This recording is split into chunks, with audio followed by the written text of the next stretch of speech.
kita masuk dalam pembahasan mengenai filsafat idealisme, kita perlu mengetahui apa itu filsafat.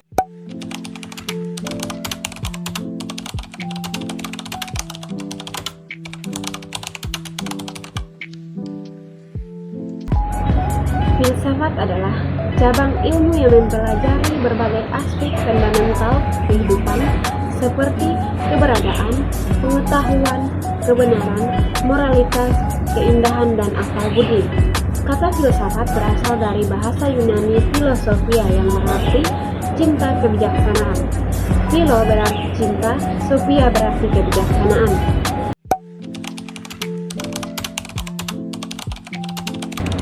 Filsafat dalam pendidikan agama Kristen adalah cabang filsafat yang membahas dasar, tujuan, dan metode pendidikan dalam terang ajaran Kristen. Filsafat ini bertujuan untuk memahami dan mengembangkan proses pendidikan yang berpusat pada iman Kristen, membentuk karakter, serta membimbing individu agar hidup sesuai dengan kehendak Tuhan.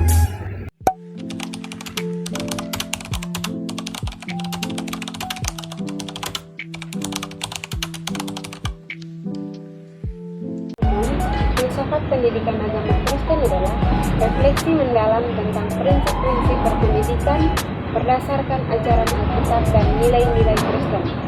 Filsafat ini menyoroti bagaimana pendidikan dapat membawa peserta didik kepada pengenalan yang lebih dalam tentang Tuhan, pengembangan karakter Kristiani, dan penerapan iman dalam kehidupan sehari-hari. Filsafat idealisme adalah salah satu aliran filsafat yang memandang bahwa realitas sejati adalah ide atau pikiran. Aliran ini berpendapat bahwa dunia fisik yang kita lihat dan alami hanyalah bayangan atau refleksi dari realitas sejati yang ada di dalam pikiran.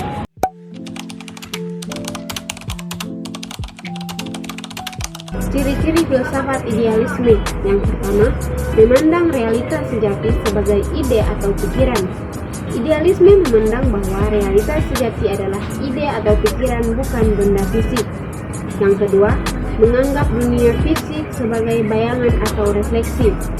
Idealisme menganggap bahwa dunia fisik yang kita lihat dan kita alami hanyalah bayangan atau refleksi dan realitas sejati yang ada di dalam pikiran. Yang ketiga, menekankan peran pikiran dalam memahami realitas. Idealisme menekankan peran pikiran dalam memahami realitas dan memandang bahwa pikiran adalah sumber dari semua pengetahuan. Yang keempat, mengutamakan nilai-nilai spiritual dan moral. Idealisme mengutamakan nilai-nilai spiritual dan moral dan memandang bahwa nilai-nilai ini lebih penting daripada nilai-nilai material. Yang kelima, menganggap bahwa pengetahuan dapat diperoleh melalui intuisi dan refleksi. Idealisme menganggap bahwa pengetahuan dapat diperoleh melalui intuisi dan refleksi, bukan hanya melalui pengamatan dan eksperimen. Yang keenam, mengutamakan kebebasan dan kreativitas individu. Idealisme mengutamakan kebebasan dan kreativitas individu dan memandang bahwa individu memiliki potensi untuk mencapai kesempurnaan. Yang ketujuh, menganggap bahwa realitas sejati memiliki sifat yang abstrak dan tidak dapat dilihat secara langsung. Idealisme menganggap bahwa realitas sejati memiliki sifat yang abstrak dan tidak dapat dilihat secara langsung.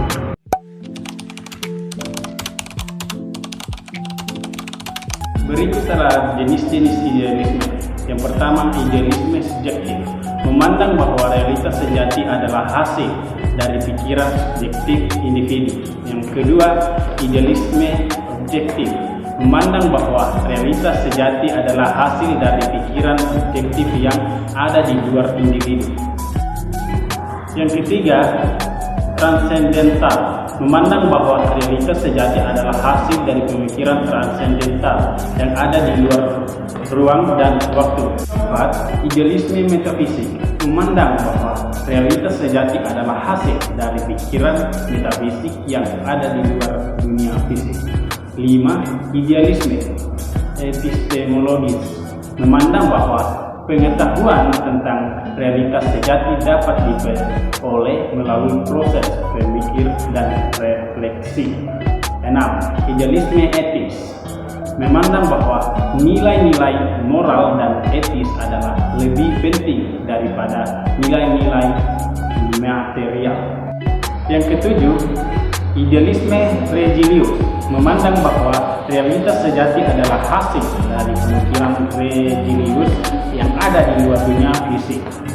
8. Idealisme filsafat memandang bahwa realitas sejati dapat dipahami melalui proses pemikir dan refleksi filsafat.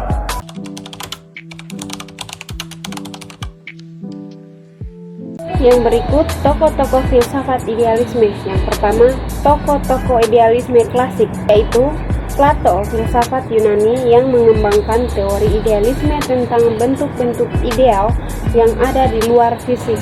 Yang kedua, Plotinus adalah filsuf Yunani yang mengembangkan teori idealisme tentang realitas sejati yang ada di luar dunia fisik. Tokoh-tokoh idealisme modern. Tokoh yang pertama, Immanuel Kant adalah filsuf Jerman yang mengembangkan teori idealisme transendal tentang realitas sejati yang ada di luar ruang dan waktu.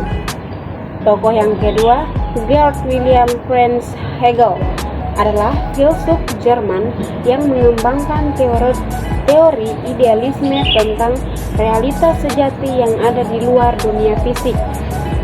Tokoh yang ketiga, Friedrich Schelling adalah filsuf Jerman yang mengembangkan teori idealisme tentang realitas sejati yang ada di luar dunia fisik.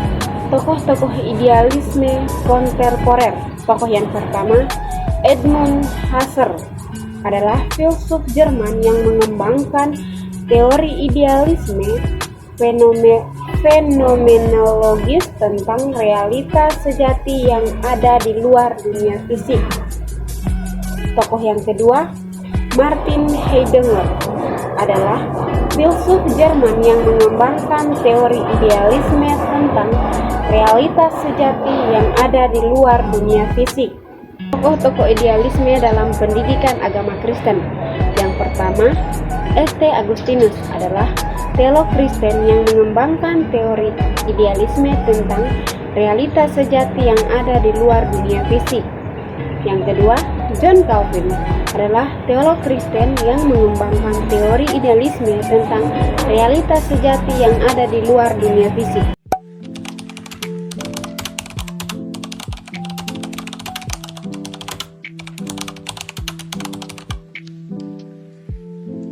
Maka kesimpulannya, idealisme adalah aliran filsafat yang memandang bahwa realitas sejati adalah ide atau pikiran. Idealisme memiliki beberapa ciri, seperti memandang realitas sejati sebagai ide atau pikiran, menganggap dunia fisik sebagai bayangan atau refleksi, dan menekankan peran pikiran dalam memahami realitas. Idealisme juga memiliki beberapa jenis seperti idealisme subjektif, idealisme objektif, idealisme transendental, dan lain-lain. Tokoh-tokoh idealisme seperti Plato, Plotinus, Immanuel Kant, dan Georg Wilhelm Friedrich Hegel telah mengembangkan teori idealisme dalam berbagai bidang, termasuk filsafat, teologi, dan pendidikan. Dalam konteks pendidikan agama Kristen, idealisme dapat digunakan sebagai kerangka untuk memahami hubungan antara Allah dan manusia. Idealisme juga dapat membantu siswa memahami nilai-nilai spiritual dan moral yang terkait dengan iman Kristen. Dalam keseluruhan, idealisme adalah aliran filsafat yang memiliki pengaruh besar dalam berbagai bidang, termasuk filsafat, teologi, dan pendidikan Kristen.